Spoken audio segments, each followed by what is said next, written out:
საუდის არაბეთში ამერიკის შეერთებულ შტატებსა და რუსეთს შორის გამართულ მოლაპარაკებებს მრავალი გამოხმაურება მოჰყვა.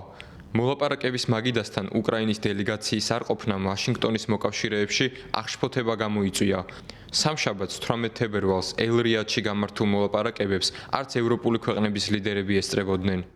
დასავლურ მედიაში რამდენიმე დიპლომატიურ წყაროზე დაყრდნობით გავრცელდა ინფორმაცია, რომ ოთხშაბათს 19 თებერვალს ევროპისა და სხვა ქვეყნების ლიდერები კვლავ გეგმავენ პარიზში სამიტის ჩატარებას.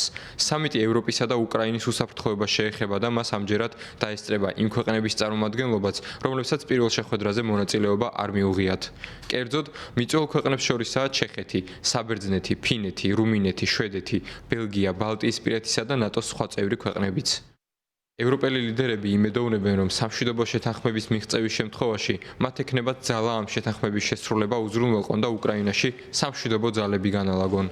ამერიკა-რუსეთის მოლაპარაკებებს თურქეთში ვიზიტის დროს გამოიხმაურა უკრაინის პრეზიდენტი ვოლოდიმირ ზელენსკი და აღნიშნა, რომ საუდის არაბეთში რუსულ-ამერიკული შეხვედრის შესახებ თავადაც მედიიდან გაიგო. რუსულ-ამერიკული შეხვედრა საუდის არაბეთში ჩვენთვის, ისევე როგორც ბევრისთვის მოულოდნელი იყო. დიახ, ეს ინფორმაცია მედიიდან შევიტყვეთ. არ ვიცი, ვინ დარჩება, ვინ წავა, ვინ სად მიდის. გულწრფელი რომ იყო, არც მაინტერესებს. მაინტერესებს მხოლოდ ის, რომ ჩვენი პარტნიორები ჩვენზე ხელახლა დაფიქრდნენ. ვოლოდიმირ ზელენსკი დასძენს, რომ უკრაინა არ აღიარებს ამ მოლაპარაკების არც ერთ შედეგს, თუ კიევი პროცესში არ იქნება ჩართული. ამ განცხადებით მან გაიმეორა ის, რაც პარიზში პირველი შეხვედრის დროს გერმანიის კანცლერმა ოლაფ შოლცმა აღნიშნა. ელ-რიადში მოლაპარაკების პროცესის გამო უკრაინის პრეზიდენტმა საუდის არაბეთში ვიზიტი გააუქმა. ჩვენ სრულიად გულწრფელები ვართ. არ მინდა რაიმე დამთხოვები. შესაბამისად არ მივდივარ საუდის არაბეთში. ჩვენს პარტნიორებს დაუკავშირდით. ძალიან კარგი ურთიერთობა მაქვს ქვეყნის ლიდერთან. ჩვენ ახლა ვისაუბრეთ და შევთანხმდით, რომ 10 მარტს ოფიციალური ვიზიტით ვეწვევი. რაც შეეხება ამერიკის შეერთებულ შტატებს, მათ კიევში ველოდებით. ერთობლივ პრესკონფერენციაზე განცხადება გააკეთა რეჯეფ თაიფ ერდოღანმაც.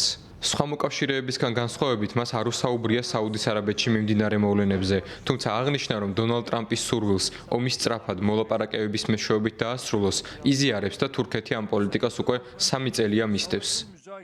იმის გათვალისწინებით, რომ ომში გამარჯვებული და დამარცხებული არ იქნება, ჩვენ ინტენსიური ძალისხმევა უნდა გავიღოთ მხარეებს შორის მშვიდობის მოლაპარაკებებით მისაღწევად. არსებობს დიპლომატიური ინიციატივა, რომელიც დონალდ ტრამპის მიერაა შემოთავაზებული, რათა ომის სწრაფად მოლაპარაკებების მეშვეობით დასრულდეს. ეს მიდგომა ემთხვევა თურქეთის პოლიტიკას, რომელსაც ჩვენ 3 წლის განმავლობაში მივსდევთ. თურქეთის პრეზიდენტი დასძენს, რომ ანკარა მზადაა რუსეთს, ამერიკის შეერთებულ შტატებსა და უკრაინას შორის მოლაპარაკებებისთვის შუამავლის როლი შეასრულოს. იმ აქტიური დიპლომატიის გათვალისწინებით, რომელსაც ჩვენ ბოლო 3 წლის განმავლობაში მივყვებით, ჩვენი ქვეყანა იქნება იდეალური მასპინძელი რუსეთს, ამერიკის შეერთებულ შტატებსა და უკრაინას შორის მომავალი მოლაპარაკებებისთვის. უკრაინის პრეზიდენტის ვოლოდიმირ ზელენსკის განცხადებას გამოიხმაურა ამერიკის შეერთებული შტატების პრეზიდენტი დონალდ ტრამპი და აღნიშნა, რომ არ ესმის მისი წუხილის. მისი თქმით, თუ უკრაინას მოლაპარაკებები სურდა, ამისთვის მათ 3 წელი ჰქონდათ და შეთანხმების მიღწევას ზედმეტი დანახარჯების გარეშე მოახერხებდნენ. ფიქრობ, რომ იმედ გაცრუებული ვარ იმით, რაც მოხდა. მე ამას 3 წელია ვუყურებ. ესაა ომი, რომელიც არ მოხდებოდა მე რომ პრეზიდენტი ვყოფილიყავი. ვუყურებდი ადამიანებს, რომლებსაც ხოცავენ იმ მასშტაბით, რომელიც მეორე მსოფლიო ომის შემდეგ არასდროს გინახავთ. ძალიან იმედ გაცრუებული ვარ. გავიგე ნერვიულობენ იმის გამო მოლაპარაკებებზე რომ არ მიიწვიეს. გასაგებია, მათ 3 წელი ჰქონდათ და მანამდე კიდევ უფრო მეტი. ძალიან მარტივად შეიძლებოდა ამის მოგვარება. ნებისმიერ შეეძლო ამის მოგვარება წლების წინ ისე რომ არ მოუწევდა ტერიტორიის, ადამიანების სიცოცხლეებისა და ქალაქების დაკარგვა.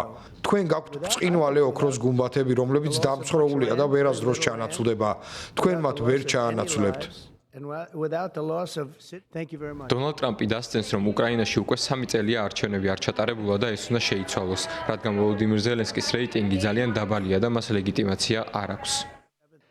მთელი ცივილიზაცია შეიცვალა. ამიტომ როცა ისინი დარდობენ იმაზე, რომ მოლაპარაკებებზე არ მიიწვიეს, გულისხმობთ მას, ვინც დიდი ხნის წინ უნდა წასულიყო და შეთანხმებისთვის მიეღწია. მას შეეძლო შეთანხმების მიღწევა. ტრამპის ადმინისტრაციის დროს ამაზე საუბარიც კი არ ყოფილა. პუტინი ამას არასდროს გააკეთებდა.